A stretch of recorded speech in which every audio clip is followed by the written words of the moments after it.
बिस्मिल्लाहिर्रहमानिर्रहीम अस्सलाम वालेकुम वरहमतुल्लाह।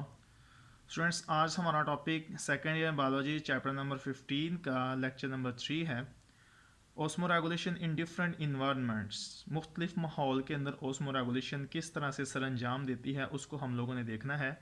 तो सबसे पहला इन्वायरमेंट हम लोगों ने हाइपोटोनिक इन्वायरमेंट को लिया है। तो आप देख रहे हैं कि हमारे पास एक बीकर है, उसमें हमने एक सोल्यूशन डाला और फिर उसके अंदर सेल को रखा। सबसे पहले तो मैं आपको ये बताता चला जाऊँ कि जो सेल के अंदर वाला इन्वायरमेंट है उसको स्टूडेंट्स हम इंट्रा सेलुलर इन्वायरमेंट बोलेंगे या इंट्रा सेलुलर स्पेस भी बोलेंगे। जो सेल के अंदरूनी माहौल है उसको हम इंट्रा सेलुलर कहेंगे और जो सेल से बाहर वाला माहौल है उसको एक्स्ट्रा सेलुलर कहेंगे।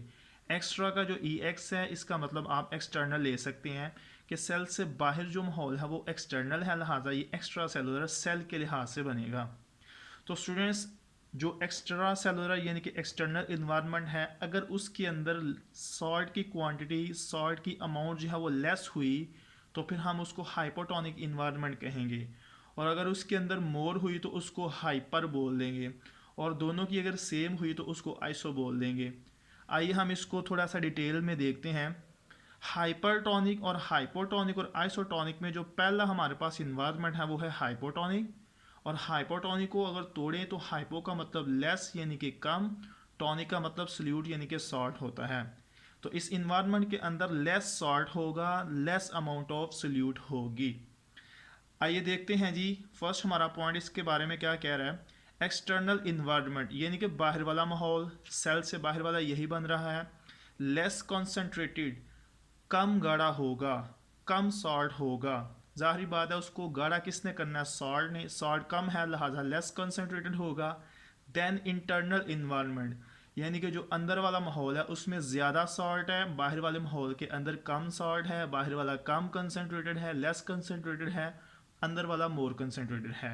क्यों? क्योंकि अंदर वाली जगह पे सॉल्ट ज़्यादा है, लेकिन हम लोग बाहर वाले माहौल को देखेंगे। अगर बाहर वाली जगह पे लेस सॉल्ट है तो उसको हाइपोटोनिक का नाम दे देंगे। अगर हम लोग बाहर लेस सॉल्ट वाला इन्वायरमेंट लेते हैं तो फिर सेल के साथ क्या मामला चलते हैं। बच्चे, एक बात याद रखनी है आप लोगों ने कि जिस तरफ सॉल्ट ज़्यादा होगा वाटर उस तरफ मूव करेगा। तो आप देख रहे हैं एक हमारे पास ये इन्वायरमेंट है, एक हमारे पास ये इन्वायरमेंट है। सेल के अंदर वाले इन्वायरमेंट में सॉल्ट ज़्यादा है, लिहाजा वाटर क्या करेगा, अंदर को मूव करना स्टार्ट कर देगा।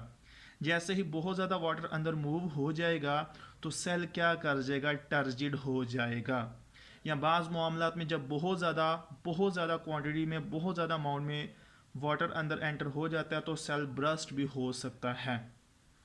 चलिए जी देखते हैं। Water move outside, from outside to inside, यानी कि बाहर से अंदर को वाटर जाएगा। मैंने ये ब्लैक एरो से आप दिखाया भी हुआ है कि वाटर अंदर को जा रहा है। क्यों? क्योंकि अंदर सॉल्ट की क्वांटिटी ज़्यादा है और उसको हल करना है, इसलिए वाटर अंदर को जा रहा है। और इसको हाइपोटोनिक इसलिए कहते हैं कि बाहर सॉल्ट लेस है। हमने बाहर वाली जो कंडीशन है उसको मद्देनज़र रखना है।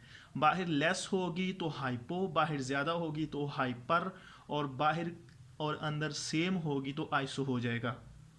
Cell become turgid. Turgid mean cell ने बहुत ज़्यादा पानी पी लिया है, अब ये फूल जाएगा, तन जाएगा, किसके अंदर, प्लांट के अंदर। और सेल बिकम ब्रस्ट, फट किस में जाएगा, ये एनिमल का जो सेल है वो फट जाएगा। क्यों? क्योंकि उसके पास सेल वॉल नहीं होती, लचक कम होती है, इस वजह से वो फट सकता है। स्टूडेंट्स, ये हमारा हाइपोटोनिक था। यहाँ से शॉर्ट क्वेश्चन आएगा तो आप लोगों ने एज इट इज़ ही लिखना है जैसे आपकी स्क्रीन के ऊपर मेंशन है। आप इसका स्क्रीनशॉट ले सकते हैं और इसको याद कर सकते हैं। स्टूडेंट्स, दूसरा हमारे पास जो इन्वायरमेंट है वो है हाइपरटोनिक।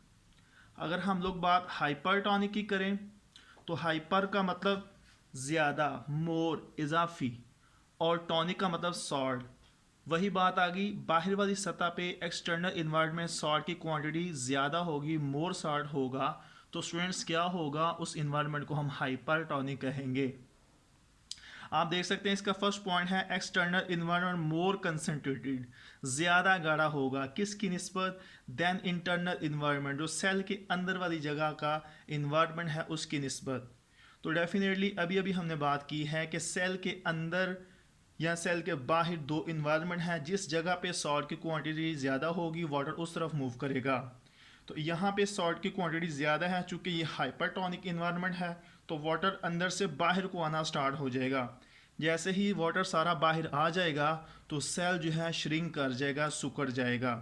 आप ऐसा कह सकते हैं कि सेल जो है बिल्कुल बिल्कुल आपस में चिपक जाएगा और इस हालत को श्रंक हालत या श्रिंकेज कंडीशन कहते हैं। तो सेल क्या कर चुका हुआ है, सिकुड़ चुका हुआ है, आपस में जो है वो मिल चुका हुआ है, आप ऐसा कह सकते हैं स्लिम हो चुका हुआ है।